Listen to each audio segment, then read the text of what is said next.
Hi guys, कैसे हो आप लोग। मेरा नाम है प्रशांत जैन और इस वीडियो में हम लोग जानेंगे कि जो टॉप 10 एनआईटीज है उनमें कंप्यूटर साइंस की जो कट ऑफ है वो क्या होती है। हम लोग ये भी जानेंगे कि होम स्टेट की जो कट ऑफ है वो क्या है, ओपन स्टेट की जो कट ऑफ है वो क्या है। दोनों अलग अलग चीजें होती है, मैं आप लोगों को समझाऊंगा इस वीडियो में कि वो क्या होती है।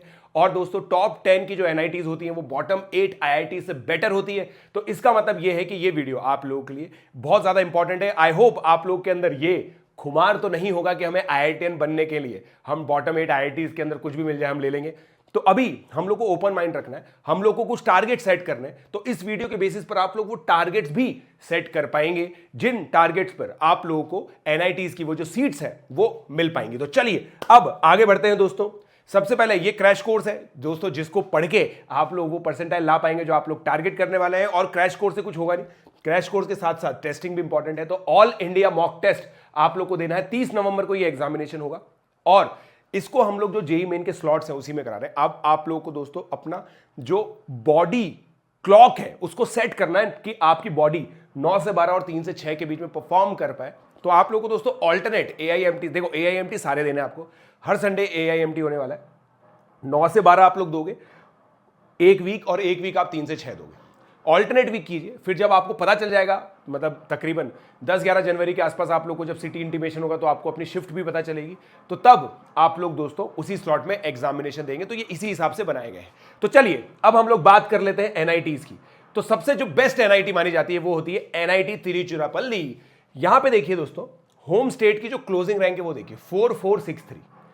और मैं आपको बता दूं 99.9 परसेंटाइल पे 1600 रैंक आती है। मतलब अगर आपका होम स्टेट है, मतलब होम स्टेट लगता है तिरुचिरापल्ली के हिसाब से, तो दोस्तों आपको 99.9 प्लस पे आराम से ये मिल जाएगी, 99.8 पे भी मिल जाएगी और 99.75 तक मिल सकती है। तो 99.75 प्लस अगर आप लेकर के आते हैं तो आपको बेसिकली तिरुचिरापल्ली मिल सकती है। मतलब तकरीबन 240 मार्क्स आप लोग को लाने होंगे, बट आपको ये प्रोवाइडेड होना चाहिए कि आपकी होम स्टेट है।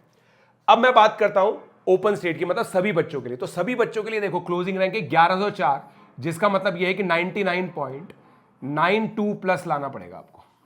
99.92 से ऊपर परसेंटाइल आप लोगों को लानी पड़ेगी, तभी जाके आप लोगों को एनआईटी तिरुचिरापल्ली की जो सीट है वो मिल सकती है। सेकंड नंबर की होती है दोस्तों एनआईटी सूरतकल। अब एनआईटी सूरतकल को अगर आप देखोगे तो 1528 इसकी क्लोजिंग रैंक है, यानी कि यहां पे भी आपको 99.9 प्लस स्कोर करना पड़ेगा, तब जाके आपको बेसिकली एनआईटी सूरतकल की कंप्यूटर साइंस मिल सकती है।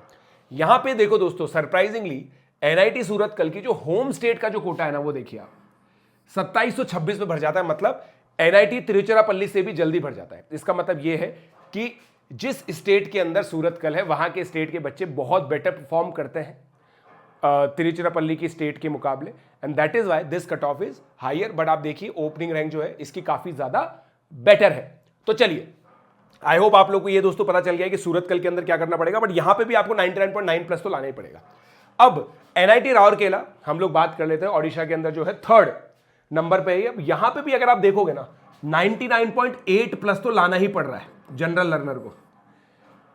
और होम स्टेट, अब मैं देखो होम स्टेट का नहीं बता रहा हूं, होम स्टेट आप लोग देख लीजिएगा, बट यहां पे देखिए दोस्तों 99.8 प्लस पे आप लोगों को ये मिल जाएगी। मतलब टॉप 3100 जो रैंक है उसके अंदर, उसके लिए 99.8 से ज्यादा परसेंटाइल आप लोगों को लानी पड़ेगी। मतलब आपको तकरीबन 230 के ऊपर स्कोर करना पड़ेगा। तो अगर आप एआईएमटीज के अंदर 230 से ऊपर स्कोर कर रहे हैं तो आपका जो काम है वो हो जाएगा। अब हम बात करते हैं वारंगल की। वारंगल की दोस्तों, अब देखिए, अब ये एनआईआरएफ में ऊपर है राउरकेला, बट हिस्टोरिकली जो है ना वारंगल हैज बीन मतलब थोड़ी सी बेटर है। अब देखो यार, एनआईआरएफ में तो आईआईटी मद्रास ऊपर है आईआईटी बॉम्बे से, बट आईआईटी बॉम्बे की जल्दी सीट भरती है ना, ये तो आपको भी जानते हैं। तो वारंगल की जो सीट है वो दोस्तों पहले भर जाती है यहां पे, और इसके लिए दोस्तों आपको 99.85 प्लस लाना पड़ेगा। अगर आप 99.85 प्लस लेकर के आते हैं तभी जाके आप लोगों को यहां पे एनआईटी वारंगल में कंप्यूटर साइंस मिल जाता है। तो इसके लिए 235 स्कोर आप लोगों को करना ही पड़ेगा।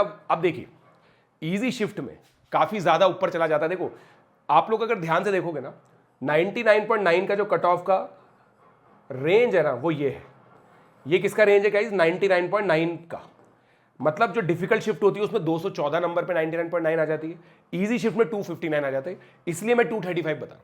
235 के ऊपर तो आप लोगों को लाना ही पड़ेगा ताकि आप अच्छा परफॉर्मेंस दे सकें। उसके बाद दोस्तों आता है एनआईटी कैलीकट, और कैलीकट में दोस्तों 4678 तकरीबन 99.7 प्लस परसेंटाइल आप लोगों को यहां पे लानी पड़ेगी।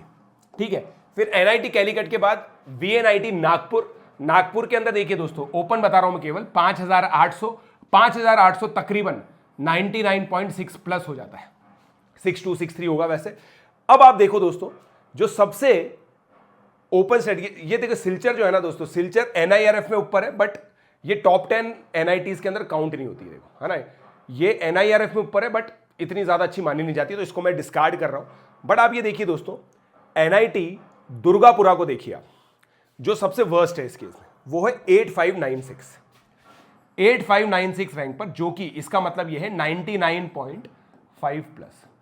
तो अब देखो, जो बॉटम लाइन आप लोग को समझिए, अगर आप 99.5 से ऊपर लेकर के आते हो तो टॉप 10 एनआईटीज में से किसी एक एनआईटी में आपको कंप्यूटर साइंस मिल जाएगी, which is a very important thing. तो आप लोग का टारगेट दोस्तों 99.5 प्लस होना चाहिए, मतलब 220 नंबर।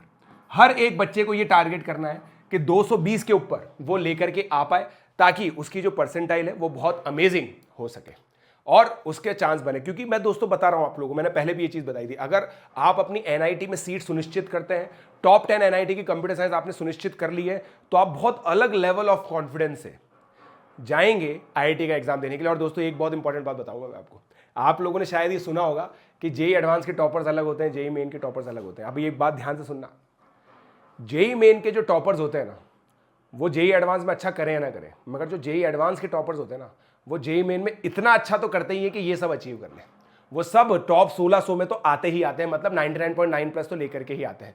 इसका मतलब अगर आप 99.9 प्लस लेकर के आ रहे हो जेई मेन में, तो काफी हद तक आपके चांसेस हैं कि आप जेई एडवांस में भी अच्छा करोगे। So take it as a challenge.